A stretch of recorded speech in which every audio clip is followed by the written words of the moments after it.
Hello नमस्कार दोस्तों, आप सभी का रोचक कथाएं में स्वागत है। आज मैं लेकर आई हूँ अक्षय तृतीया की व्रत कथा। अक्षय तृतीया 3 मई 2022 को मनाया जाएगा। इस दिन महिला उपवास भी करती है लक्ष्मी प्राप्ति के लिए। वैशाख के शुक्ल पक्ष तृतीया को मनाया जाता है।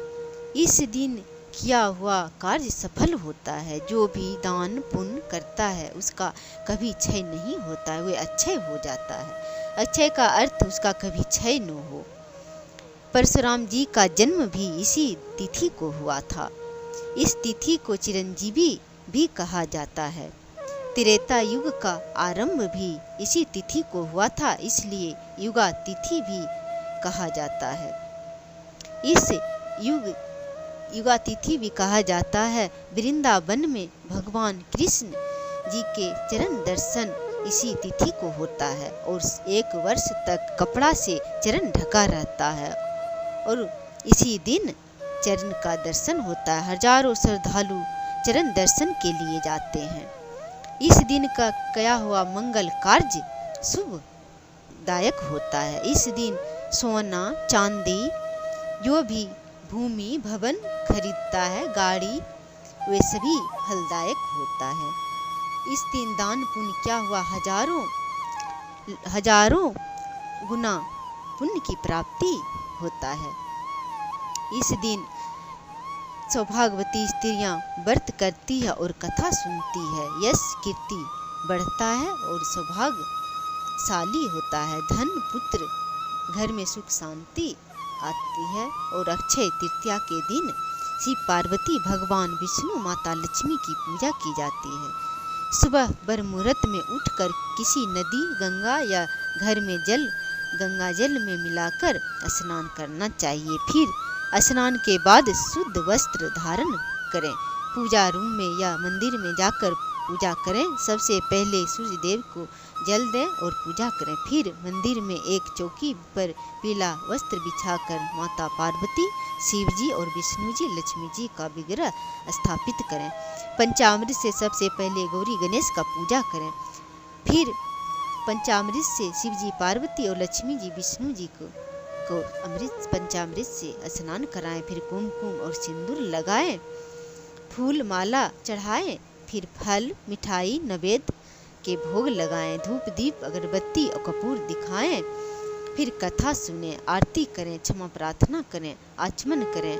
उसके बाद भोग को उठा लें और सभी परिवार में प्रसाद को बांट दें। फिर स्वयं भी प्रसाद ग्रहण करें। चलिए आइए सुनते हैं कथा, अक्षय तृतीया व्रत की कथा। एक गांव में धर्मदास के नाम के एक व्यक्ति रहते थे जो बड़ा ही धर्मात्मा और परोपकारी था। हमेशा दान पुण्य करना, मंदिर जाना, पूजा पाठ करना, इसी तरह अपना जीवन व्यतीत करते थे। एक दिन किसी मंदिर में जाकर अक्षय तृतीया के व्रत और कथा सुने थे और अपने घर में आकर अक्षय तृतीया के व्रत और पूरे विधि विधान से पूजा करते थे। हर अक्षय तृतीया के दिन पूजा करते थे।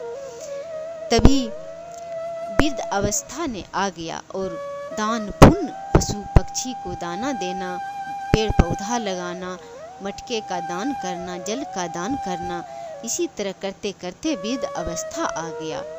जब वृद्ध अवस्था आ गया तो अपना शरीर का त्याग कर दिया। तब अगले जन्म में उषावती नाम के राजा हुए जो बड़ा ही चक्रवर्ती राजा थे और उनके राज्य में कभी किसी चीज का कमी नहीं था। उनका राज्य समृद्धशाली था और सब गुण से संपन्न था। हर प्रकार के सुखी संपन्न था। उषावती राजा ने अपने प्रजा को पुत्रों की भांति पालन करते थे और सभी का सुख समृद्धि से संपन्न रखते थे। उनका खजाना कभी खाली नहीं होता था। अक्षय व्रत के पूजा और कथा के प्रभाव से उनका खजाना दिनों दिन बढ़ता रहता था और राज्य भी बढ़ते रहते थे। कभी किसी चीज का कमी नहीं था। हर प्रकार से सुख समृद्धि से जीवन व्यतीत करने लगा। अगर धर्मदास के तरह हम लोग भी पशु पक्षी को दाना दें और पेड़ पौधे लगाएं और गरीबों को भोजन करें तब तो सारा संसार में कोई गरीब ही नहीं रहे। थोड़ा थोड़ा मदद करने से गरीबी, सभी का गरीबी दूर हो जाएगा। तो हम लोग भी थोड़ा एक कदम आगे बढ़ाएं तो सारा संसार की गरीबी दूर हो जाएगा। मेरा कथा अच्छा लगा हो तो कमेंट बॉक्स में ज़रूर लिखें। जय श्री हरि।